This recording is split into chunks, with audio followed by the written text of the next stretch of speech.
नमस्कार, मी Rajratna चोंधळे. Top news मराठीमध्ये आपलं स्वागत.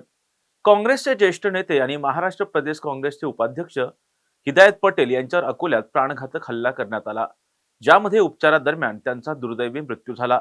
या प्रकरणातील हल्लेखोराला पोलिसांनी ताब्यात घेतलं असून इतर आरोपींचा पोलीस शोध घेत आहेत. काँग्रेसचे ज्येष्ठ नेते आणि महाराष्ट्र प्रदेश काँग्रेसचे उपाध्यक्ष हिदायत पटेल यांचा उपचारादरम्यान दुर्दैवी मृत्यू झाला. हिदायत पटेल यांच्यावर मंगळवारी अकोल्यात जीवघेणा हल्ला झाल्याची धक्कादायक घटना घडली होती.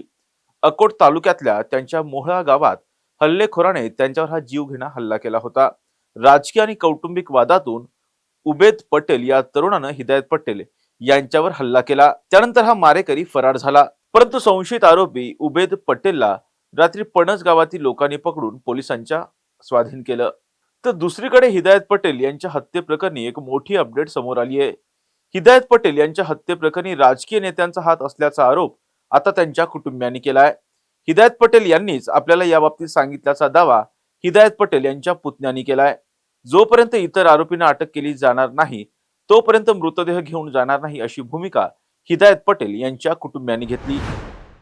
सुबह 6 बजे इंतकाल हुआ पटेल साहब का, और कल रात में हमने कंप्लेंट करे थे। पटेल साहब ने खुद बोले थे 5 आरोपियों के नाम, पहला बदरुज जमा, दूसरा राजू बोचे, तीसरा संजय बोड़के, एक फाजिल खां आसिफ खां और फारूक खां आसिफ खां। इनमें से एक की भी अटक हुई नहीं, और जब तक की अटक हुई नहीं हम यहाँ से बॉडी लेके जाने वाले नहीं हैं। हम यहाँ से डायरेक्ट पाकोट पुलिस स्टेशन में बॉडी लेके जा रहे हैं, और जब तक की अटक होंगी नहीं बॉडी वहीं रहेंगी, जब तक कि हम आखिरी का उनका अंतिम संस्कार नहीं करेंगे।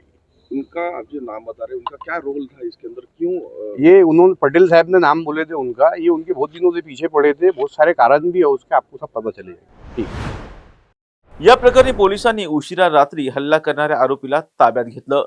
या प्रकरणातील काही आरोपी सध्या फरार आहेत, त्यांचा पोलीस सध्या शोध घेत आहेत.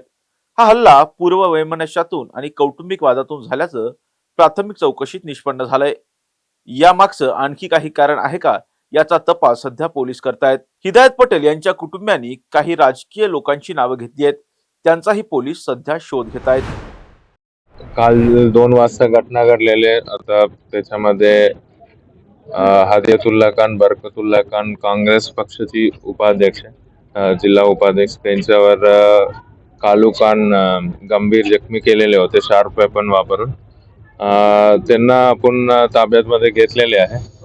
कालू खान सध्या ताब्यात FIR पण दाखल झालेले आहे आणि आता पुढच्या चौकशी चालू आहे. हत्येमागचं कारण आता प्राथमिक माहिती भेटली आहे की पूर्वीची वाद आणि कौटुंबिक वादची भेटली आहे. आणखी आता चौकशी चालू आहे. चौकशीमध्ये काय निष्पन्न होते आपण बघायचंय, आणि बाकी आरोपीला अटक करण्यासाठी पण आपण टीम लावलेले आहे. जवळपास आता 70 लोक त्यांच्या पाठीमागे आहे. आपण शोध चालू आहे. किती लोकांना आता एक आपल्या ताब्यात त्या लोकांनी त्यांनी चाकू वापरून हत्या केलेली आहे, ते आपण अटक केलेली आहे. कुटुंबियांनी काही राजकीय नेत्यांचं सुद्धा नाव घेतलेलं आहे त्यांच्यावर, ते आपण चौकशी करायचं बाकी आहे. आता चौकशी होणार आहे. आता पुढच्या आपण PCR पण घेणार आहे आणि चौकशी करणार. एकूण अजून किती आरोपी फरार आहेत? सध्या तर 5 आरोपी फरारमध्ये. आता जो हत्या केलेले त्यांनी आपण अटक केलेली आहे. काँग्रेसचे ज्येष्ठ नेते हिदायत पटेल यांच्यावर प्राणघातक हल्ला झाला होता. या हल्ल्यात त्यांचा दुर्दैवी मृत्यू झाला. त्यांच्या या मृत्यूनं सर्व स्तरामध्ये हळहळ व्यक्त केली जातीये, आणि त्याचबरोबर या प्रकरणातील आरोपींना लवकरात लवकर अटक करावी अशी मागणी सर्वसामान्य जनतेमधून केली जातीये.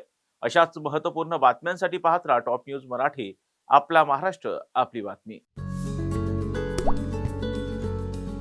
आता जोकासू STP या अत्याधुनिक जॅपनीज तंत्रज्ञानाने सुसज्ज, quick installation, energy efficient, noiseless blowers, low maintenance या आणि अशा वैशिष्ट्यांनी परिपूर्ण जोकासू STP तंत्रज्ञान प्रकल्प उभारणीपासून ते विक्री पश्चात समाधानकारक सेवा देणारी, भारताबरोबरच परदेशात देखील प्रकल्पांची यशस्वी उभारणी करणारी company Deccan water treatment private limited.